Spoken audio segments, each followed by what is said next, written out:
গত জুনে ঠাকুরপুকুরে রিহ্যাবে অস্বাভাবিক মৃত্যুর ঘটনা। মেয়ের মৃত্যুর 7 মাস পর সিসিটিভি ফুটেজ দেখার অনুমতি। অবশেষে সিসিটিভি ফুটেজ দেখার অনুমতি বাবাকে। হাইকোর্টের নির্দেশে ফুটেজ দেখার অনুমতি পরিবারকে। গত জুনে ঝুলন্ত অবস্থায় দেহ উদ্ধার হয়। খুন করা হয়েছে বলে দাবি করা হয় পরিবারের তরফে।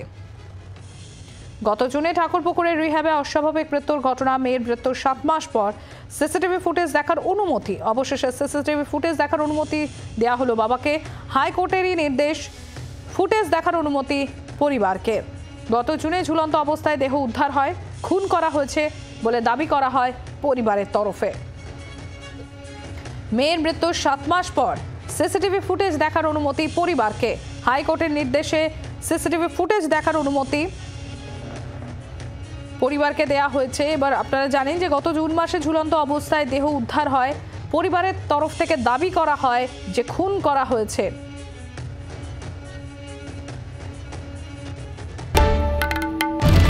বাংলার আওয়াজ, বাঙালির আবেগ, জি 24 ঘন্টা।